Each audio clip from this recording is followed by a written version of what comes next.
Fala galera, muito boa noite, aqui é o Wellington Bernardinelli. Você está no primeiro episódio do Garagem da Indústria em 2025. Hoje o bate-papo vai ser bem interessante, a gente vai estar falando com um convidado que vai trazer, um convidado para a aula especial, vai trazer para nós conteúdo em engenharia de produção, gestão industrial, consultoria, gestão de conflitos, enfim, vamos falar de inovação, vamos falar dos principais desafios das empresas, né? Educação do futuro, o mercado de trabalho, geração Z. Então, cola com a gente. Antes de tudo, eu queria convidar você que está no Spotify agora. No Spotify você tem que seguir, né, o Garagem da Indústria. No YouTube você dá o joinha, segue também, compartilha, ok? Em breve esse podcast vai estar no ar para todos vocês. Nosso convidado hoje, pessoal, é Vitor Aquino. Ele é consultor empresarial com mais de 20 anos de experiência no setor industrial, especialista em engenharia de produção, com MBA em finanças pela Fundação Getúlio Vargas. Ele já passou por diversas áreas, como manutenção, produção, PCP, qualidade, logística, chegando à gestão completa de uma planta industrial. Além disso, ele é professor de cursos de graduação e pós-graduação, lecionando disciplinas como administração estratégica, logística, gestão de pessoas. Seu serviço em consultoria tem um foco em gestão e operação e produção, qualidade e certificações, redução de custos e análise de viabilidade operacional, desenvolvimento de pessoas e gestão de conflitos. Sua formação é técnico em mecânica, graduado em administração de empresas pela Fundação Getúlio Vargas, especializado em engenharia de produção pela Universidade Federal de Juiz de Fora, participou do programa de desenvolvimento de dirigentes pela Fundação Dom Cabral e tem MBA em finanças, auditoria, controladoria e compliance pela Fundação Getúlio Vargas. Vitor, seja muito bem-vindo, meu amigo. Obrigado por estar aqui, viu? Convite, cara. Feliz em estar aqui. Maravilha, maravilha. Ô, Vitor, para a gente começar o bate-papo, eu queria entender como que você, como que foi a sua trajetória, como que você resolveu, né, fazer um dia administração de empresa, fazer um dia engenharia de produção e como que você saiu do mundo executivo e foi para a consultoria, porque você foi executivo de empresa, diretor, e foi para o mundo da diretoria. Como que foi essa transição para você? Legal. A minha história com a indústria começou muito cedo. Eu, aos 15 anos, fui estudar no Senai, naqueles cursos de aprendizagem industrial. Legal. Na área de elétrica. E lá eu comecei a ter o primeiro contato com a indústria. E depois fiz 18 anos, né? Aí comecei a trabalhar e fiquei aí total 20 anos na indústria. E fui dentro da indústria percorrendo todo esse caminho. Uhum. Comecei na área de produção, depois fui para a área técnica, fui me qualificando, fiz um curso técnico em mecânica depois fiz graduação, especialização. E os cargos de liderança me atraíram muito. Aí eu consegui um primeiro cargo de liderança, uma supervisão, depois coordenação, depois gerência, direção. E de 2015 para cá, em paralelo com essa carreira executiva, eu comecei a lecionar. Então, completei agora, em fevereiro, 10 anos de sala de aula, em cursos de graduação, em pós-graduação. E nos últimos anos, antes de 2021, algumas pessoas me procuravam. Vitor, estou precisando de uma consultoria lá na empresa, precisando de uma ajuda, mas eu não tinha tempo para isso, né? Tinha uma rotina durante o dia, lecionava à noite. E em 2020, 2021, fui trabalhar em Campo Grande, Mato Grosso do Sul. Legal. E lá eu fui trabalhar num grupo grande, tem 8 unidades no Brasil. Uhum. E quando eu retornei de lá, eu já retornei com essa estrutura pronta, esse desenho da consultoria na minha cabeça. A minha ideia era o seguinte: eu vou conseguir juntar essa experiência que eu tenho dentro da fábrica, dentro da indústria, dentro de gestão e com o saber ensinar, né? O saber transmitir esse conhecimento. Então, em julho de 2021, eu comecei a consultoria, vou completar agora 4 anos, né? E essa transição foi muito pensada, muito preparada. Eu me preparei uns 2 anos aproximadamente, entendendo como esse tipo de prestação de serviço, e também nas empresas onde eu passei, em alguns casos, havia consultoria. Então, também foi uma experiência que eu fui adquirindo ali, do outro lado, né? Sim. E foi uma transição muito tranquila, muito segura e está dando certo. Hoje atendo algumas empresas em Juiz de Fora, aqui na região, cidades próximas, em todos os setores, indústria, varejo, tem sido uma experiência muito legal, setor de serviço. E foi assim uma transição muito pensada, muito segura. Estou feliz, acho que isso é importante. Encontrei aí um caminho muito legal e que me dá a possibilidade de levar para esses negócios essa experiência, ajudar, contribuir, ver o resultado aparecer. Isso é muito legal. Pô, cara, que massa, que massa. Assim, você conhece várias áreas dentro da indústria, desde logística, produção, qualidade, né, igual a gente citou no início. Como que essa experiência, Vitor, te ajuda para diagnosticar os problemas dentro das empresas? Vamos lá. A indústria, ela tem o grau de complexidade de gestão, porque você tem todas as áreas, você vai ver logística, você vai ver RH, você vai ver financeiro, qualidade, tudo numa proporção mais robusta. Certo. São número grande de funcionários, uma complexidade logística, transformação de matéria-prima. Então, é uma experiência que, desses 20 anos que eu fiquei consecutivos em indústria, nunca trabalhei em outro setor. E essa experiência, eu consigo levá-la para o negócio e facilita um pouco do diagnóstico, que o diagnóstico do empresário, principalmente, ele vem sempre do financeiro. O primeiro sintoma que ele sente é o financeiro. Ele vai procurar, cara, eu estou perdendo faturamento, eu estou com fluxo de caixa apertado. Ele levanta a mão. É essa hora mesmo, né? Mas o problema não é lá no financeiro, o problema na operação, no comercial. O financeiro é o sintoma, é o diagnóstico. Então, com essa visão bem macro do negócio, né? Porque na indústria, quando você pega uma cadeira gerencial, você está sobre a gestão do RH, eles estão sobre a sua gestão. RH, logística, operação, tem que ter uma visão financeira muito grande. A minha formação sempre foi muito operacional, mas em 2018 eu fui fazer finanças no Rio, na FGV do Rio, justamente para complementar essa visão. Então, essa bagagem ela chega na indústria, mas o diagnóstico é feito em conjunto com o empresário. É em conjunto. É um trabalho a 4 mãos. A gente começa esse trabalho com muito estudo, muita análise. Algumas empresas têm informação zero. Isso é comum, é surpreendente até. Você fala de capital intelectual. De informação, de dado, de faturamento, de performance produtiva, de custo. Algumas outras empresas têm muita informação, mas mal trabalhadas. Entendi. E esse diagnóstico dura aí geralmente 60 dias. Mas trazendo essa experiência, mas não sozinho. Tem que ter a parceria do empresário e a abertura dele para que a gente consiga acertar no diagnóstico e automaticamente acertando nos ajustes que tem que fazer. Esse é o caminho. Os cases de sucesso têm sido muito... Eu tenho muita clareza de que esse trabalho a 4 mãos ele é fundamental. Bacana. Isso já complementa também a próxima pergunta que eu ia fazer, porque qual que seria o primeiro passo, né? A empresa de contrato, qual seria o primeiro passo? É o diagnóstico. Isso, E quais são as dores? Você acabou de falar, o financeiro levanta a mão, né?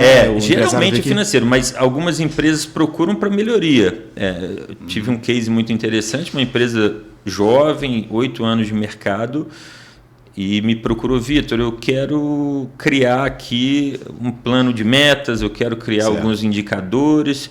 Então, a dor já é de querer melhorar, de saber que precisa reter. Mas o trabalho, ele é essa fase de diagnóstico. Então, eu faço diagnóstico, eu trabalho sozinho, eu faço o diagnóstico, eu vou até a empresa, tenho uma rotina de visitas. E esse diagnóstico ele vai passar por 3 grandes áreas, né? Financeiro, operacional e comercial. Certo. É muito comum o próprio time da empresa está muito concentrado que o problema é num lugar só. Mas uma vez que eu faço um ajuste aqui na operação, vai ter um impacto no financeiro. Reflete, né? Reflete. Uma vez que o financeiro está tá acometido ali, está com uma situação ruim, o comercial e o operacional vão sofrer. Certo. Se o comercial faz um movimento, mexe na operação. Então, nessa fase, nós vamos estudar, vem o sintoma, nós vamos estudar comercial, financeiro e operação. O que tem de número? O que tem de histórico? Tem empresas que têm... Eu estou atendendo uma empresa de 40 anos de mercado, então...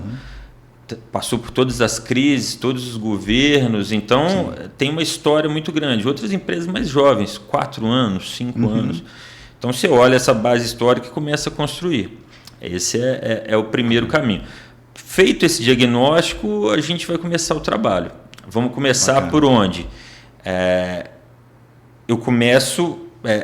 o principal trabalho, o principal produto eu pego todas as áreas da empresa ou eu vou fazer um projeto, que é o caso menor. As menores ocorrências são de projetos. O empresário me procura, eu quero um projeto, Vitor, eu quero indicadores e um plano de metas.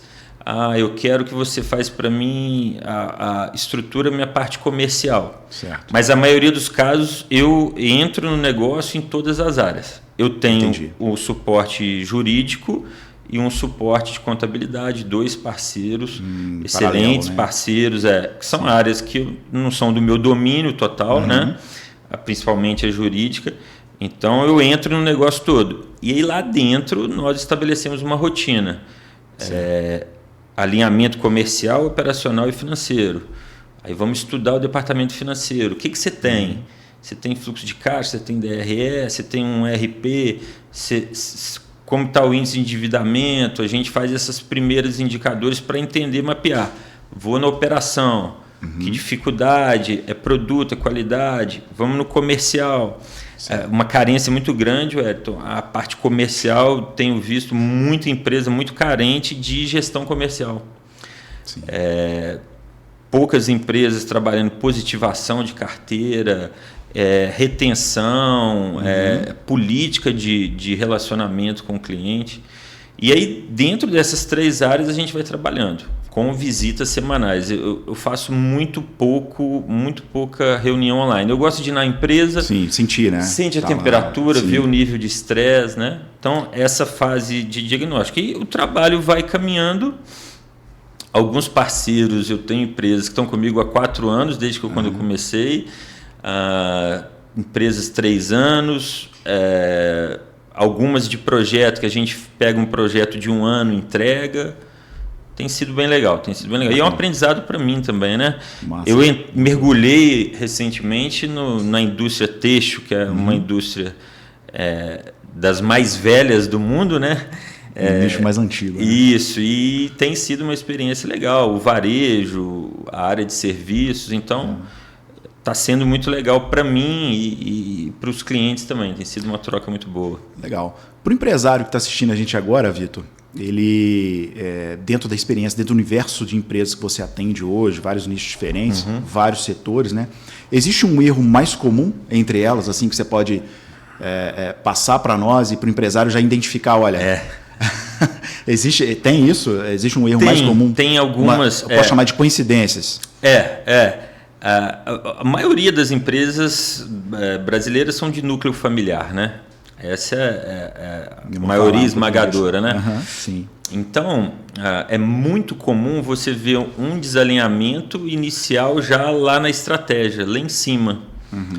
Uma parte da família quer que avance um ponto, outro tem uma outra percepção. Esse é um diagnóstico comum.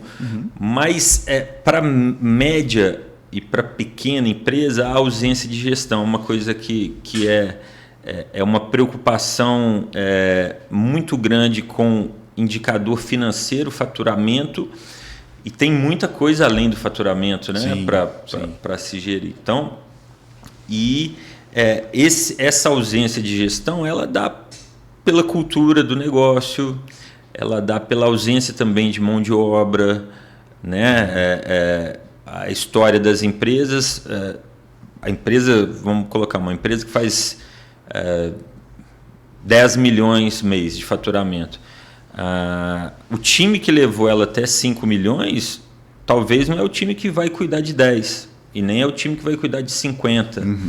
Então, o momento da empresa, a empresa é um organismo vivo, né? Então, aquele momento da empresa, talvez aquele time não está dando conta porque não está acostumado com aquele nível de performance.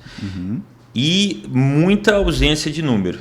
Então, a ausência de gestão e muita ausência de número. Cuidado com o número, cuidado com o estudo, cuidado com a análise mesmo, com a análise crítica de número, de indicador. Isso eu tenho percebido muito. Faz muita falta e é uma coincidência. De olhar no detalhe que você fala, né? Esse detalhe não é observado. É observado só o macro. Só Isso é comum. Estamos faturando. Estou faturando X, a minha despesa é Y, opa. Tá legal, vamos em frente, mas é um faturamento que poderia ser maior, é um faturamento saudável. Eu estou faturando saudável. Faturamento é um número muito perigoso e que engana muito. Então, essa profundidade de entender a sua parte comercial, entender a sua parte operacional, entender a sua parte financeira é bem crítico. Faturamento é ilusório, né? Bem. O estudo da carteira, né? Recentemente, um cliente tinha 140 itens no portfólio dele, uma indústria, e nós tiramos quase 60, todos com um ciclo de venda muito extenso, então ficava negativa, parado muito no estoque, margem negativa, uma logística ruim, então era um faturamento podre. Entendi. Um faturamento que realmente ele faz volume, mas não é nada saudável. Então, essa ausência de gestão é um ponto crítico. Mas quando está tudo bem, é comum, vai tocando, mas a hora que vem algum sintoma, vai investigar, tem muita coisa para fazer. E aí não consegue ajustar, chama um consultor. Isso, Aí ajuda externa, ajuda externa é importante, Wellington, porque tá fora daquele ciclo. A gente que viveu indústria sabe que a indústria não para 24 horas. Então, não tem os vícios, né? O profissional que está ali dentro, seja na supervisão, na direção, em todos os níveis, ele está com um nível de estresse grande, porque a indústria ela tem essa característica, né? E a consultoria vem com um ar diferente, um olhar diferente, com mais tranquilidade para pausar, para analisar, para construir. Então é muito importante esse apoio. E como eu disse lá no início, nas empresas que eu passei, as consultorias também agregaram muito para mim. É um lugar de muito aprendizado. Sim, sem dúvida. A gente tem um ponto sensível para falar, que é a redução de custos. Certamente um consultor ele entra na empresa, o empresário quer reduzir custos, e é um ponto muito sensível. A pergunta que eu faço é o seguinte: qual que é o segredo para cortar custos sem comprometer a qualidade, né, ou o engajamento dos colaboradores? É difícil, né? Vamos lá. Quando a empresa chega com uma situação dessa, né, essa demanda, o empresário, nessas conversas, nesse diagnóstico, vai surgir assim: é melhor eu aumentar o meu faturamento, reduzir minha despesa, os dois. Então a gente vai estudar. Então, vamos pegar uma indústria. Nós vamos olhar o custo do produto vendido, que é o CPV. Onde que eu consigo enxugar aqui? Sem criar trauma, sem criar desgaste comercial, sem criar estresse interno. Então, eu consigo enxugar onde aqui? É na parte de logística? É na parte de manutenção? Eu peguei um caso em 2022, uma empresa com um custo de manutenção de quase 12% do faturamento. O ideal é em torno de 4%. Então, poxa, aqui tem uma grande oportunidade. Sim. Então, só que como toda empresa tem essa informação de custo de manutenção? Não. Então, a importância dos dados. Então, o trabalho fica muito mais fácil quando se tem essa informação. Então, ali a gente achou um grande ponto de melhoria. 12%, poxa, aqui tem muito espaço. Aí vamos começar. A frota está adequada? é um problema de mão de obra técnica, que é um grande problema atual, né? Falta técnico em todas as áreas. O tipo de carga que se transporta, o custo de aquisição de peça. Então, ali tem uma grande oportunidade. Uhum. Aí você vai para uma outra linha, você vai para a linha de mão de obra. É possível cortar? Tem espaço? Você consegue evoluir com um time menor? Sim, claro, consegue, né? Tem pessoas que não estão performando bem, que já está numa situação de realmente não está engajado com o negócio, então é um caminho também. Então, é olhar linha por linha e encontrar essas possibilidades. Não é saudável aquela ideia, tem que cortar 20% em todas as áreas. Tem área que está bem, tem área que está funcionando bem, que está equalizada, que performa bem. Agora, tem área que está muito mal. Então, esse diagnóstico, ele fundamenta as próprias decisões desde que você tenha números. Eu peguei empresa que nós ficamos 4 meses construindo um primeiro histórico. Quanto que você gasta com transporte, quanto que você gasta com a área comercial, quanto você gasta com mão de obra. Facilita muito o trabalho. Tirou uma foto do que realmente está acontecendo. Exatamente. Então, o custo ele é análise, cara. Tem que ir lá onde que eu tenho espaço. E aí a gente vai, com esse comparativo que tem no mercado e eu estando lá dentro, a gente consegue reduzir, encontrar. Mas é necessário bom senso e fazer o que é necessário, onde tem espaço. Cortar 20% de tudo, essa é uma máxima perigosa. Vamos cortar 30% de tudo. Uhum. Não é por aí, não. Não é bem assim. Não. Legal. Ô, Vitor, o que diferencia, cara, uma consultoria boa de uma consultoria ruim? Você já deve ter passado alguns casos que passou um consultor e depois você teve que arrumar o problema de um outro consultor. Cara, eu tive 2 casos assim. Um empresário falou, Vitor, já chamei uns 3, falou assim, já chamei uns 3 aqui. Fez isso, não deu. Cara, o que e aí os referenciais que eu tive de consultores nesses 2 anos que eu estudei, me preparei exclusivamente para isso, né? Além da experiência executiva que eu tive, é a presença. Eu acho que o consultor tem que estar lá. A minha rotina de visita nos meus clientes é semanal. Então, eu estou lá terça-feira agora, na outra terça eu estou e vem o time todo para a gente, o RH, financeiro.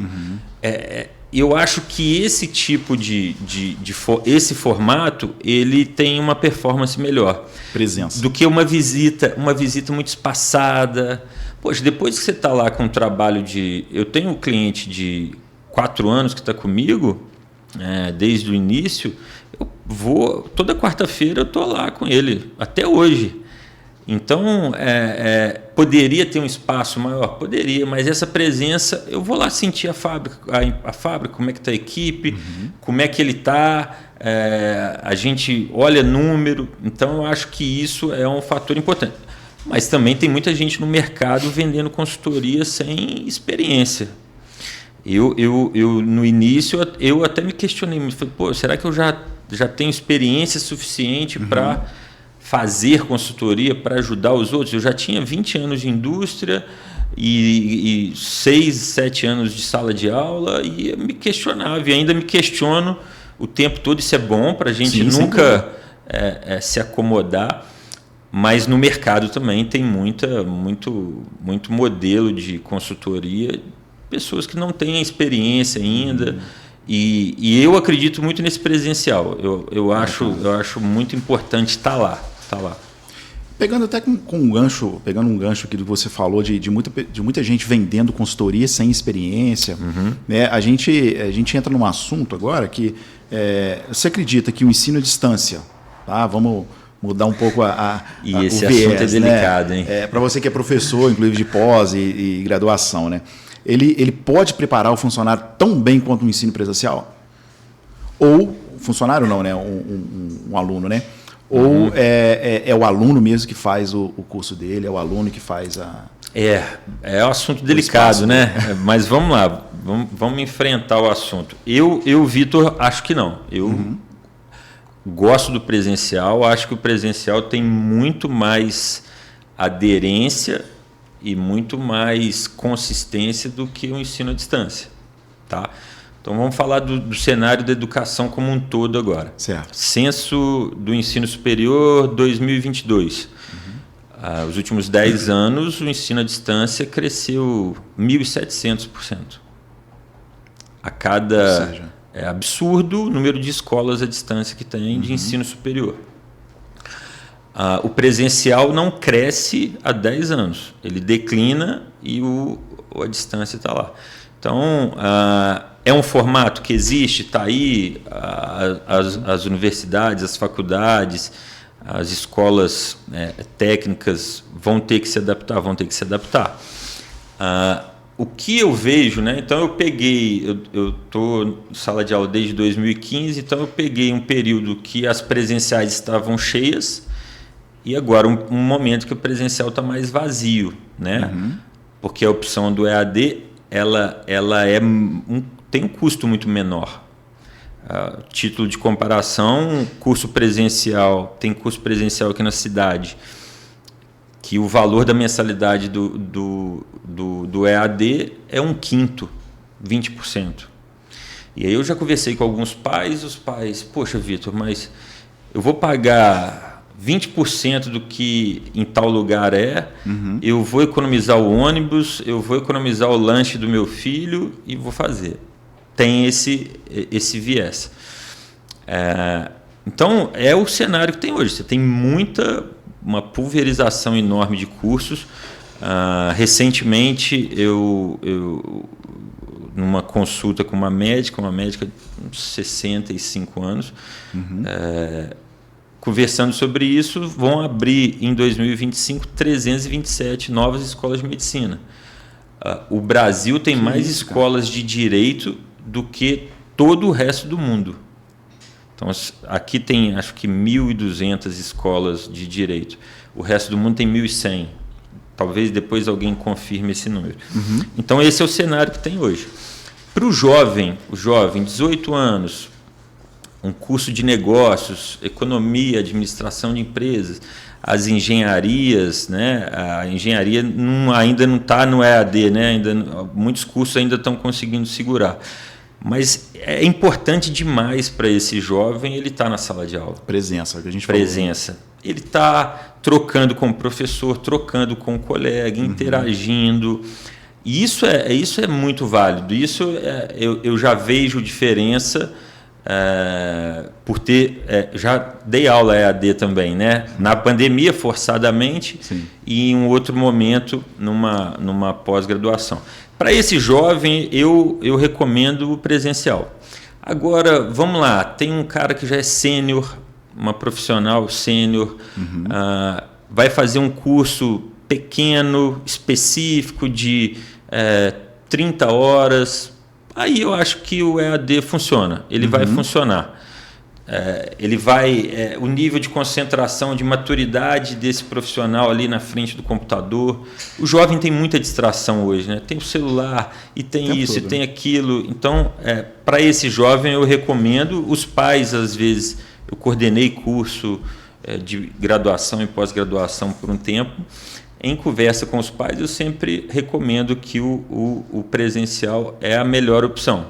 Essa é a minha leitura desses 10 anos de sala de aula e da robustez da formação, né? Ali ele vai interagir com o professor, ele vai conseguir tirar dúvida, ele não vai se limitar a assistir algo e logo depois entender que aquilo está pronto. Vai ter uma opinião divergente, vai ter um acréscimo do professor, então isso eu acredito muito. Mas o EAD está aí, as empresas vão ter que se ajustar com o EAD, com essa formação, que é nítido que tem cursos muito fracos, tanto que o MEC no ano passado paralisou a abertura de novos cursos EAD para criar novas regulamentações, né? Então, assim, cursos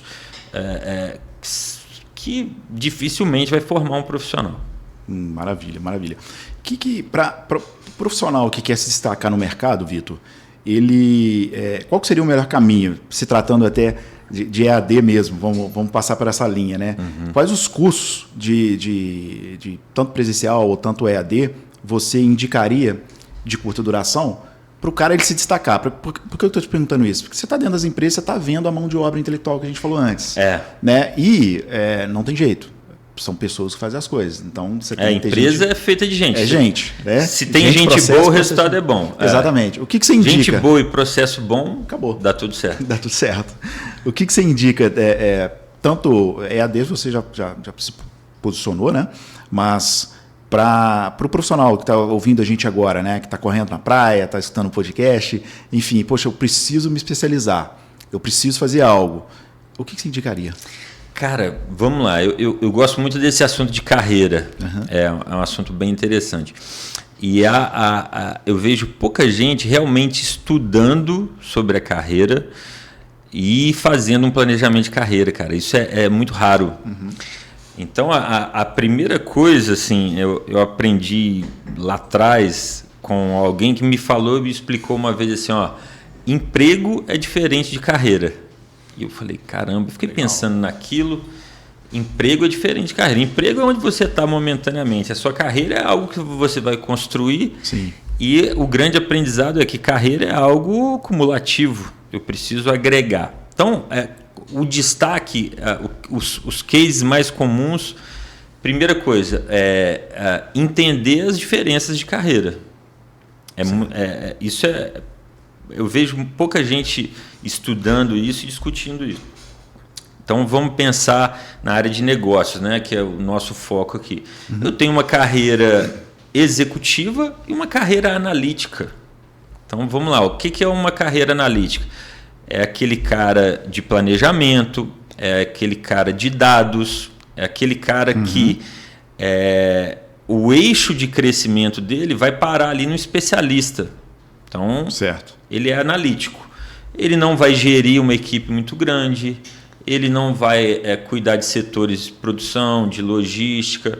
Então, esse eixo ele é mais curto, porém tem as suas vantagens. É um trabalho mais técnico, tem um volume menor de gestão sobre pessoas. Então, uma carreira analítica. Do lado de cá, uma carreira executiva. O que é uma carreira executiva? Uma carreira gerencial. É o cara que quer ser supervisor, coordenador, gerente, diretor, superintendente, presidente de uma companhia. E para isso ele precisa se especializar. Se especializar. Então, lá durante a graduação, os estágios têm por finalidade proporcionar para o aluno...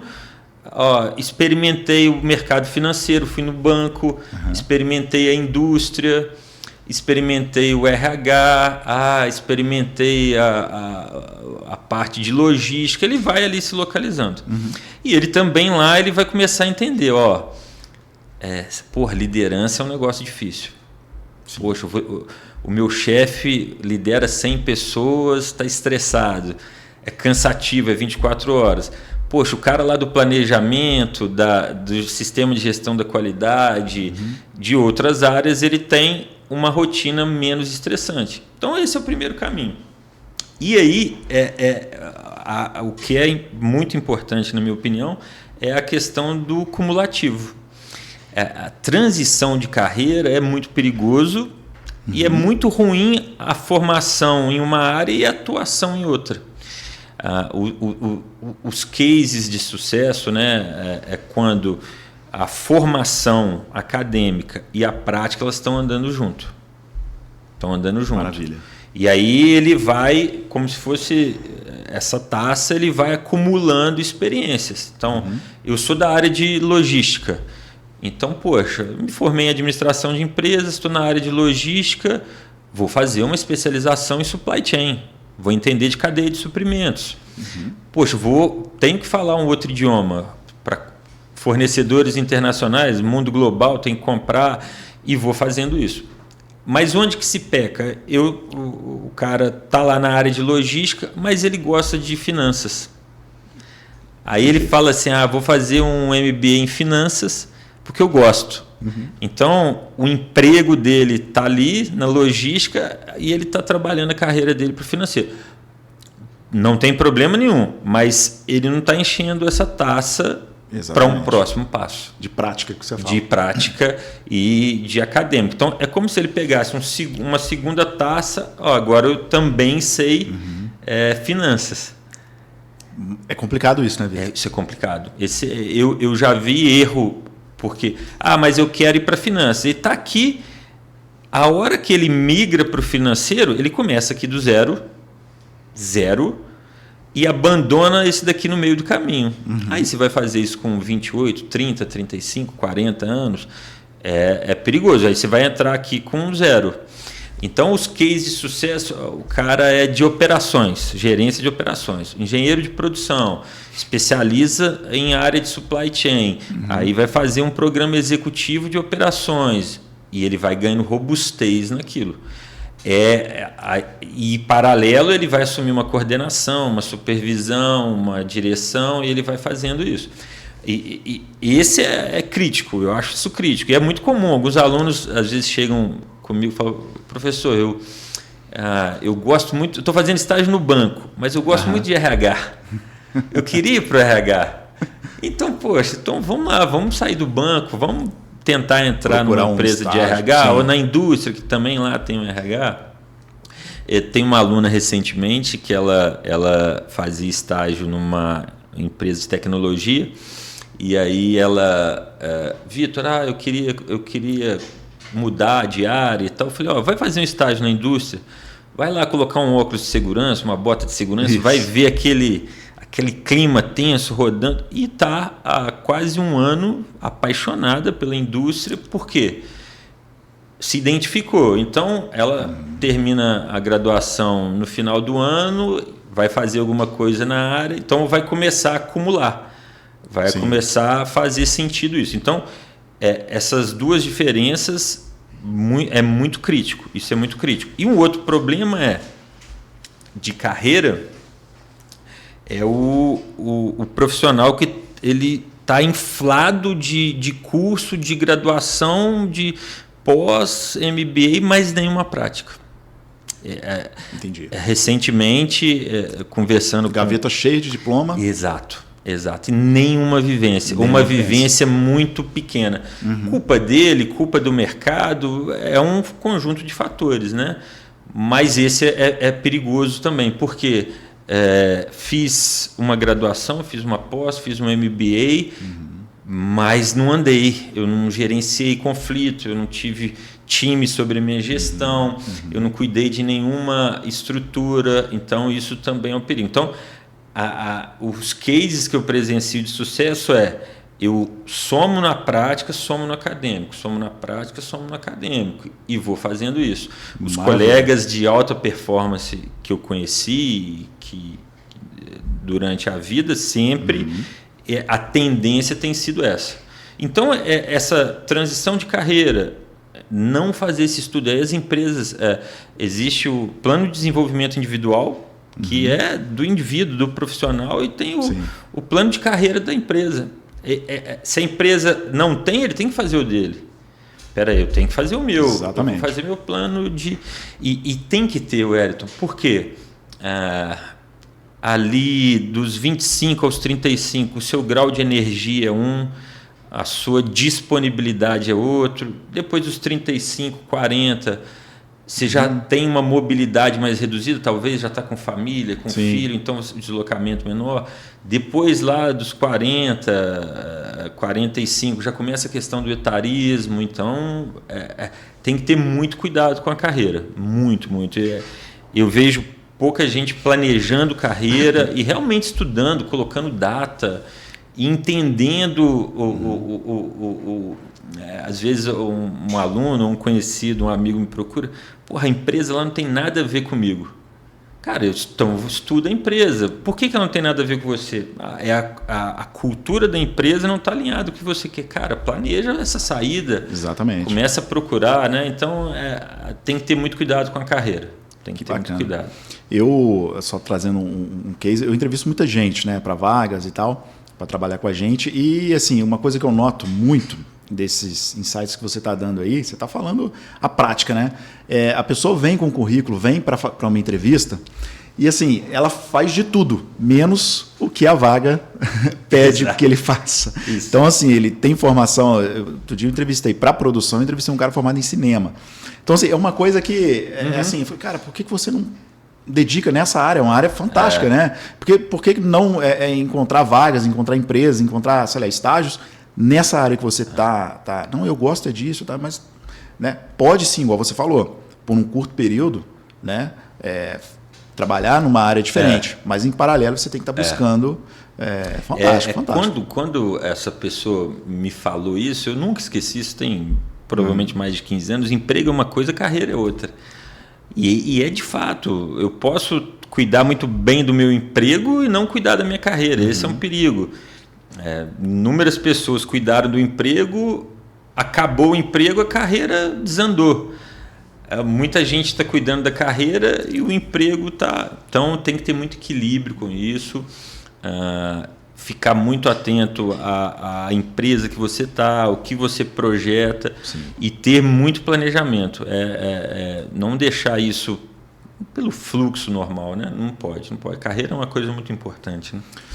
É isso aí, galera. É muita informação, é muito conteúdo de qualidade. E lembrando que hoje é dia 28 de fevereiro, véspera de carnaval, né, Vitor? Nós estamos aqui. Sexta-feira de carnaval. Sexta-feira, pessoal com mochila nas costas para viajar. E nós estamos aqui. Mas é isso. Esse é o objetivo principal do Garage, é trazer gente de altíssimo nível para estar discutindo com a gente, trazendo as principais novidades, né, do mercado empresarial, do mercado industrial. Ô, Vitor, eu trouxe alguns dados aqui, cara.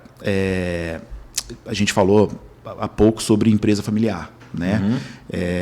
Então, tem um artigo do G4 Educação, lá em 2023, ele fala que até os anos 90, mais dos 300 maiores grupos privados do Brasil, dos 300 maiores, 287 era familiar. Ou seja, a gente está falando um pouco mais de 95%. E incluindo nomes como Bradesco, Itaú, Votorantim, né, o Grupo Votorantim. O IBGE, em 2024, ano passado, disse que no Brasil 90% das empresas são familiares, ou tiveram origem, né, e são responsáveis por 75% dos empregos do país. E mais, 65% do PIB.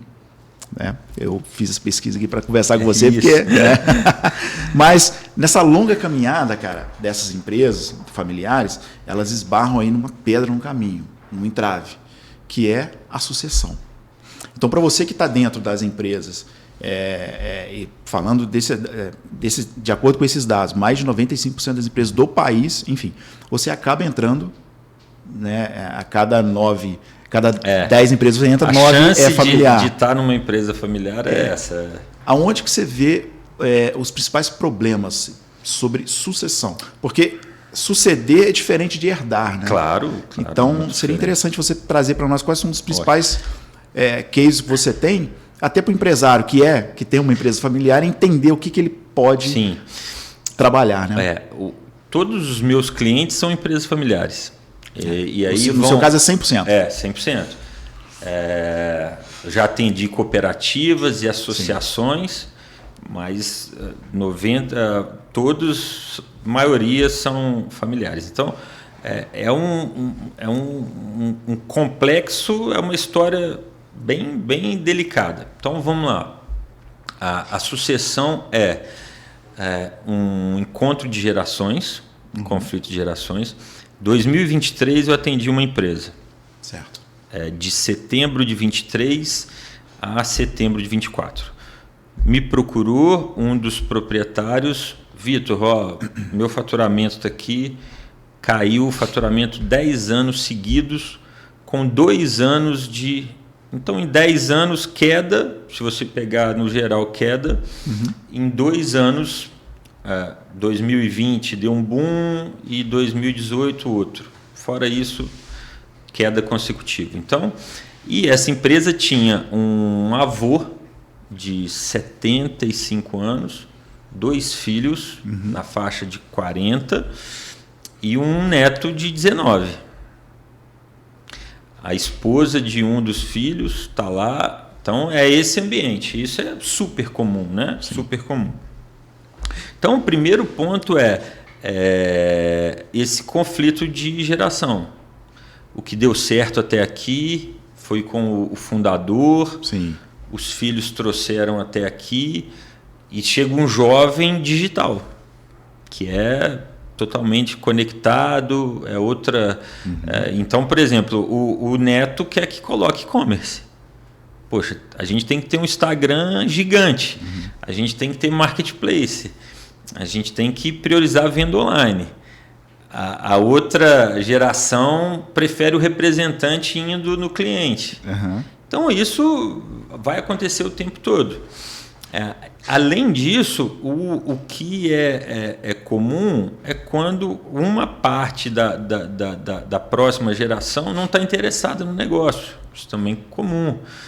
Tenho outros clientes que são 3 filhos, um está lá dentro, a outra decidiu ir para a área de saúde e o outro quer a área de esporte.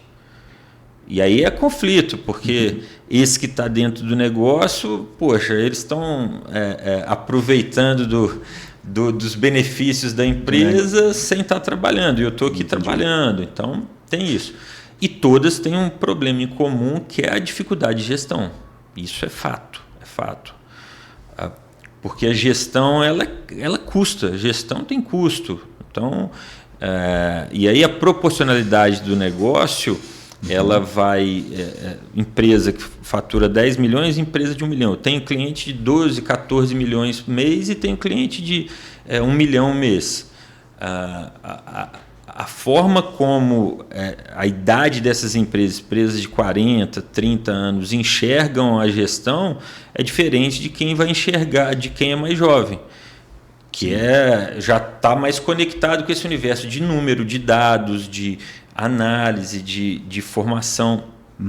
Então, conflito de geração, o propósito que cada um... O irmão quer uma linha, o outro quer outra. Eu já fui empresa que um sócio queria muito a consultoria, o outro irmão não queria. Fizemos o trabalho sem problema algum.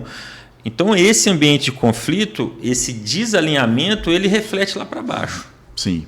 Então, se o comando está nesse conflito e isso é fácil de fácil percepção pelo time, dali para baixo não vai. A cultura vai ser... A cultura é do João ou é do Manel? A quem eu procuro? Recentemente, fazendo um treinamento de liderança para uma empresa familiar, onde está pai e filho, e aí, durante o treinamento, se acontecer esse problema, quem que a gente vai procurar primeiro? O pai, o outro filho. É o mais antigo. Né? Então, assim, é quebra de hierarquia, é um comando paralelo. A gente pode chamar que é uma resistência da profissionalização da empresa? Cara, existe? Existe. Mas depois que o empresário vê o que ele pode fazer com aquilo, com aquela gestão, esse case dessa empresa que eu fiquei 1 ano, 10 anos de queda, 1 ano depois nós entregamos com um crescimento de 8%. Com trabalho comercial. Qual que é o tamanho da sua carteira? Aí o empresário, mas como assim carteira? Sua carteira, quantos clientes tem cadastrados? No sistema ali tem 1.000 e pouco. Você vendeu para quanto os últimos 6 meses? Para 100. E os outros 900? Positivação da carteira. Vamos lá. Ciclo de compra. O cliente compra a cada 2 meses, a cada 3 meses, a cada 6 meses. Aí depois o cliente vai vendo, né? E as consultorias, elas no meu caso, eu atrelo o meu objetivo a um desempenho. Tem que haver melhora para que a minha remuneração seja proporcional ao que a gente está fazendo. Perfeito. Mas há uma resistência, há um conflito de geração, há muita necessidade de conversa, de alinhamento. O pai é de muita execução e o filho já está caminhando mais para a parte de gestão. Então o pai está lá no meio da fábrica, viu um problema, o filho está fazendo uma análise no computador, conflito. Pô, está aí sentado no computador, tinha que ir lá para ver isso e tal. É conflito, como esse exemplo que você citou agora, e é conflito também quando o herdeiro ou o sucessor não quer assumir. Não quer. Você já passou por isso também? Já. Então, empresas que estão no último... Os filhos ninguém quer. Ninguém quer. Então, vamos... O empresário te chama e fala... Olha, vamos procurar montar um time gerencial, trazer profissionais para te dar esse suporte. Por outro lado, um dos clientes que eu já atendi, os 2 filhos estão... Os 2 buscaram formação. Um fez engenharia de produção, a outra está se formando agora em administração pela FGV. Estão lá, rotina como funcionário... participando de tudo, rodando, vivendo a empresa. Então, é fato que o processo sucessório vai acontecer com tranquilidade. Porque tem o entendimento do fundador da necessidade dessa transição, os filhos querem, estão buscando qualificação, então a empresa tem vida longa. Maravilha. Vitor, quais são as estratégias que você traz para o empresário, para o profissional que está assistindo a gente agora, para a gente preparar essa nova geração? É um debate, né, bastante legal da gente trazer, porque assim, essa nova geração hoje é o que você citou aí, é celular, não tem muito interesse de ficar nas empresas, querem ficar migrando de empresa para empresa, faz entrevista, na entrevista já quer ser gerente, já quer ser diretor, não quer passar pelo processo, né? Não quer sentir as dores do caminho ali, né, para chegar. Qual que a estratégia que você traz para nós, para essa nova geração assumir cargos relevantes? Cara, olha só. A gente aí tem que ir no macro de novo, né? Tem muita gente boa nessa nova geração. Tem uma galera que quer. Esses que eu acabei de falar, esses 2 irmãos. Os alunos que eu tenho que são... Então, a gente tem que entender isso de fora para dentro da empresa. Certo. Por que de fora para dentro? Porque isso é um fator externo e não está sobre a gestão da empresa. Fato é, o que a gente tem? O tempo de permanência de um profissional nos anos 80 numa empresa, anos 90, era 15, 20 anos. Existia um termo comum que era, o meu tio aposentou na empresa X. Então, entrou e saiu. Status, né? Isso, né? Hoje esse tempo é mínimo. Então, hoje, você fala que alguém passou 3 anos numa empresa, já está sendo considerado muito. 5, 10 são raras. Isso é estatística, isso não é minha opinião, isso é dado. Por outro lado, então eu tenho esse sintoma. A empresa está olhando para isso, ela vai ter que conviver com isso. Por outro lado, onde que o trabalho está na vida dessas pessoas hoje? Então, houve uma mudança de percepção dessa geração em relação ao trabalho. Sim.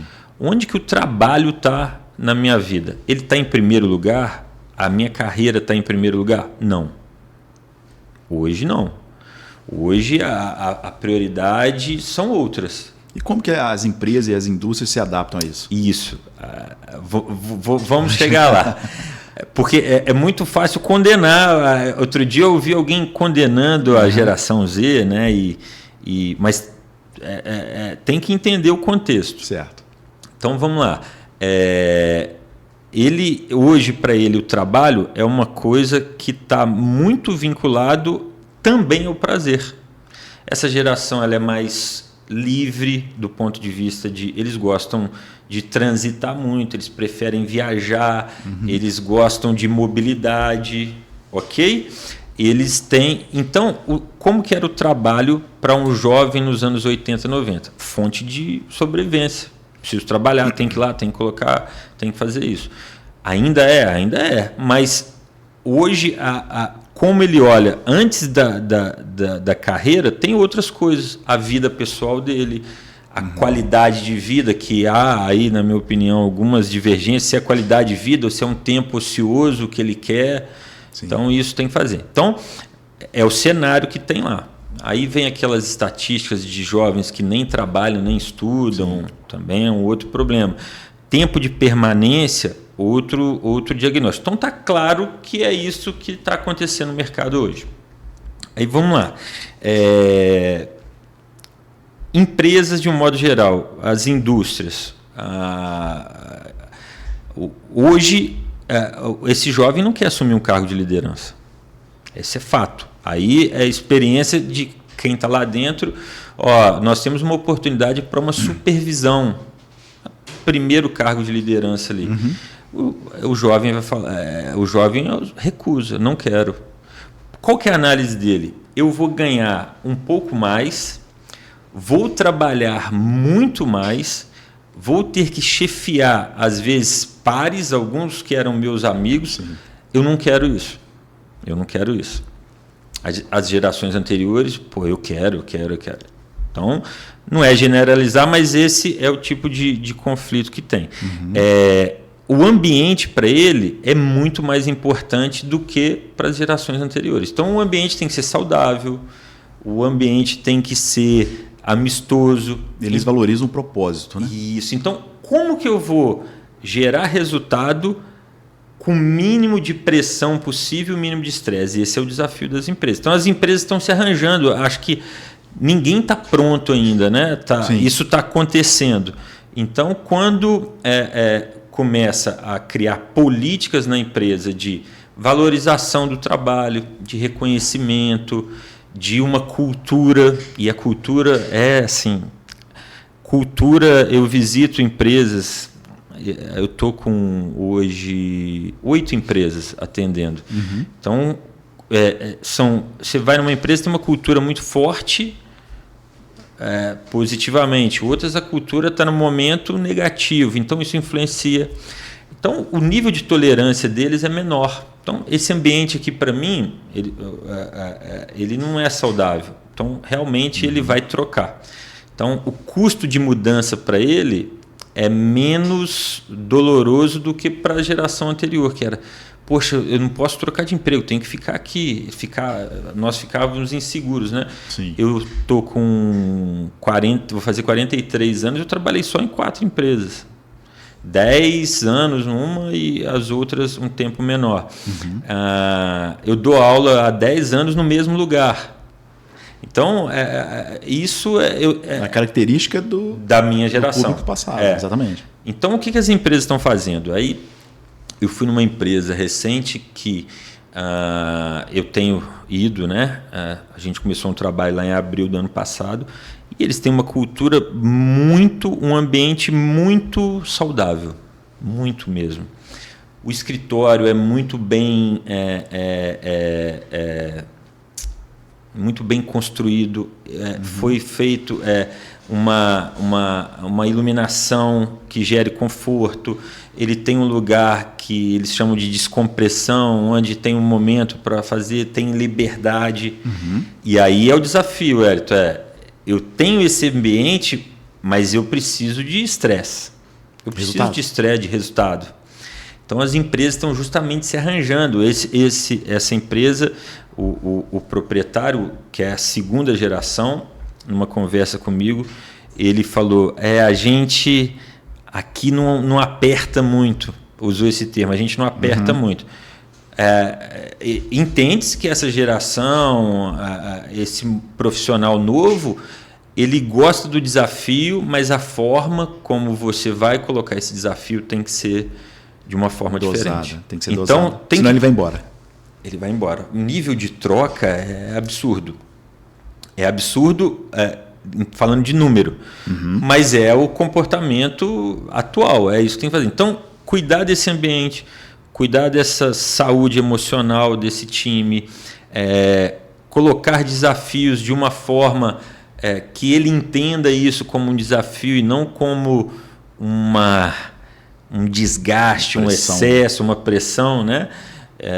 Eu tive um aluno uns 2 anos atrás, foi estagiar em banco. Banco é cercado de metas, né? Como as indústrias, né? Ele ficou 45 dias. Ele falou, professor, cara, eu achei muito legal. Então, talvez uma empresa com outra diretriz, ele vai se adaptar. Então, está todo mundo se adaptando, porque é um fenômeno, é um movimento, é uma mudança de comportamento e que acontece de fora. Então, a empresa está... Essa semana, alguém falou, Vitor, eu entrevistei 90 pessoas, peguei 90 currículos, selecionei 30, entrevistei 15 para achar um. Está difícil. Tá difícil. Mas também tem muita gente dessa geração Z bacana, que quer, que está afim e que vai ter uma carreira bacana. Tem que garimpar. Tem que garimpar. E aí junta com aquela questão da grande oferta de formação.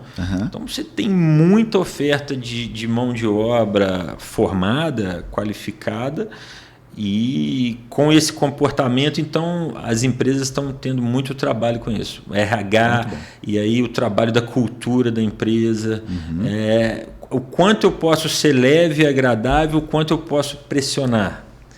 E pressão é importante desafio, porque é competição, um ambiente, indústria competindo com a outra, um negócio competindo com o outro, tem que ter. Então, é um momento de grande desafio aí. Então, uma frase famosa, né? Ostra feliz não produz pérola. Exato. Ô, Vitor, a gente está caminhando para o nosso encerramento. Eu queria que você trouxesse para nós, cara, para as empresas, né, para os empresários que estão assistindo a gente agora, que querem melhorar a sua gestão, né, a sua gestão e os seus resultados, qual seria o primeiro passo? O Wellington, o grande desafio aí do empresário, o desafio número 1 é montar time. Gente. É montar time. Não tenho dúvida, cara. Montar time é um desafio para qualquer segmento, indústria, varejo, serviço, montar time. Contratar certo é difícil. Formar gente lá dentro. Eu estou com uma empresa agora, 20 anos de mercado, primeiro treinamento de liderança que ele tem. 20 anos de mercado? 20 anos. Saudável financeiramente, mas muito problema de conflito, e é o primeiro momento que eles estão fazendo um treinamento de liderança. E lá a gente vai selecionar. Esse aqui não tem perfil para liderança. Esse daqui tem. Então, montar um time robusto é hoje o maior desafio. É contratar, formar lá dentro e ter um time que vai ser o guardião da cultura do negócio e que vai gerar resultado. Esse é o desafio número 1. Segundo ponto, ter processo e ter número, cara. Assim, sem isso não dá para fazer nada. Não dá. Tem que ter número, tem que ter sistema de gestão, tem que ter pausas para análise, tem que fazer isso com carinho. O ambiente competitivo está tão grande que hoje uma empresa que, se ela cochilar 6 meses, ela está fora do mercado. Então, eu tenho um cliente que ele até brinca comigo da rotina. D+1 é a rotina do dia, D+30 é do mês. Então, todo dia tem que estar atento ali. Mas sem time, cara, não faz. Não vai. Tem que ter time. Essa dica é para o empresário. Para o empresário. Para o profissional. Para ele se destacar no mercado. Hoje se fala muito no empreendedorismo, né? Tem que empreender. O intraempreendedor é hoje o profissional mais disputado. É o cara que lá dentro do negócio ele entrega. No negócio do outro. Ele vai entregar. Como que entrega, Vitor? O cara propõe projeto, o cara abre novas ideias, o cara é ativo. O profissional passivo é muito ruim, cara. Porque aquele que chega 8, esperando às 17. Fez, e aí, às vezes, o empresário até se engana com ele, que fala, esse cara é fiel, está comigo há 15 anos. Mas quantos projetos novos esse cara te entregou? Exatamente. Nenhum. Nos últimos anos, quantas ideias esse cara trouxe? Quantas melhorias? Então, esse profissional... E aí, nos processos seletivos executivos, o último processo seletivo que eu fiz foi em 2020, para cargo de gerência, de direção. O que você fez? O que você estudou já passou. Então, o que você fez lá na empresa anterior? Eu peguei esse custo aqui, trouxe para cá, reduzi, eu implementei uma certificação da 9001, eu trouxe a gestão de pessoas para um patamar Y, então é o que faz. E quem faz, ele é o cara ativo, é o cara que vai intraempreender. Esse cara tem muito valor hoje. Esse cara, hoje, ele não precisa se preocupar com o emprego, porque se ele está entregando no lugar, e aí uma dica também, a melhor hora para procurar emprego é quando você está empregado. Então o cara está empregado, está bem numa empresa, procura emprego para você saber quanto você está valendo no mercado. Eu estou ganhando 10 mil, mas no mercado quanto que me pagariam? Então, ter esse radar atento é importante. E projetos internos. Uma das empresas que eu trabalhei, cargo de coordenação para cima, tinha que entregar um projeto a cada trimestre. Bacana. E isso era muito legal, porque você tem que ir lá entregar o projeto, você tem que... Faz você movimentar. Então, o intraempreendedor, o cara que inova, que dentro porque está uma energia caótica na internet, né? Que não pode ser CLT, não pode ser concursado, tem que ser empreendedor. Não, cara, tem gente feliz sendo CLT, tem gente feliz sendo concursado, tem gente feliz empreendendo. O profissional que empreende dentro de uma empresa, ele hoje está com alta empregabilidade. Maravilha, maravilha. Você fazer bem feito dentro da empresa que você está, né? Você vai se destacar, os outros empresários em volta vai perceber você e o valor de mercado sobe muito. E quem fica com o radar atento, o profissional que monitora o quanto ele valeria no mercado, está cuidando da carreira dele. Lá no início a gente falou de cuidado da carreira. Exatamente. Ele está cuidando, isso entra no planejamento de carreira. Hoje a minha remuneração é essa, mas o mercado me pagaria mais. Eu estou disposto a sair, a movimentar o mercado, eu vou negociar com a empresa que eu estou, mas tem que entregar, tem que ter entrega de projeto. E a empresa oferecer para ele métricas. A gente vendeu, o cara da área comercial, a gente tem que subir 15% esse ano, tem que fazer isso. E isso, essa mentalidade, eu tenho um cliente de varejo, empresa jovem, 4 anos, a gerente está com 21 e entrega, performa, a geração Z, performa, entrega, se desafia e empreende no CNPJ de outra pessoa. Isso é o que eu vejo de mais prudente, mais seguro para se manter com alta empregabilidade. Tem que entregar, tem que fazer projeto, tem que inovar dentro da empresa. Ótimo, ótimo. Vitor, onde que a galera consegue te encontrar? Né? Suas redes sociais aí, a galera está ouvindo a gente agora. Legal. Deixe seu contato. Uma curiosidade, até 2020 eu nunca tinha tido nenhuma rede social. Eu era bem assim contra, né? Até nas minhas aulas na graduação, em outros lugares, eu falava com o pessoal: vocês estão muito distraídos aí com rede social, vamos ficar atentos. Sim. Eu tenho um Instagram, Vitor Aquino Consultoria. Lá tem, eu coloco lá alguns cases, algumas dicas, algumas rotinas. Perfeito. Lá tem o link para contato.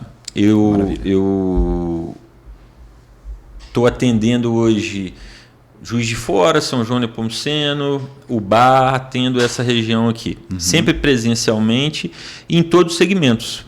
Varejo, indústria, serviço. E tem sido bem interessante levar essa experiência. Lá no Instagram também tem alguns depoimentos de alguns clientes. Está sendo bem legal. Pô, massa, Vitor. Cara, eu queria te agradecer mais uma vez por ter aceitado o convite. Véspera de carnaval tá aqui com a gente. A turma já está todo mundo aí curtindo, né? Já está curtindo. Queria te agradecer, tá, mais uma vez por ter aceitado o convite e a gente ter a oportunidade de trabalhar junto, né, no passado. Entregamos resultados aí para as pessoas. Que bom, foi legal. E cara, assim, te desejo tudo de bom aí. Obrigado mais uma vez. Eu que agradeço. Foi muito massa estar aqui com vocês. Se quiser deixar as considerações finais aí para o nosso público, fica à vontade. Eu fiquei nervoso, cara. Mesmo dando aula há 10 anos, a gente sempre fica nervoso. E esse nervosismo é bom. Sim. É bom que te mantém alerta. Mas agradecer a oportunidade, todo mundo que estiver vendo aí também. E a gente deixar alguma colaboração, isso é sempre bom, né? Eu amo dar aula porque eu acho que eu estou deixando ali alguma coisa para alguém e alguém vai levar isso aí para frente. Então esse momento aqui também é para isso. Muito Maravilha. Bom, fiquei muito feliz pelo convite, bem à vontade. Podia ficar mais umas 2 horas. Obrigado, Vitor. Galera, chegamos ao final de mais um episódio. Queria deixar um lembrete para vocês. Dá o joinha, compartilha esse vídeo para que esse conteúdo chegue para mais pessoas. E até a próxima. Um forte abraço. Até mais.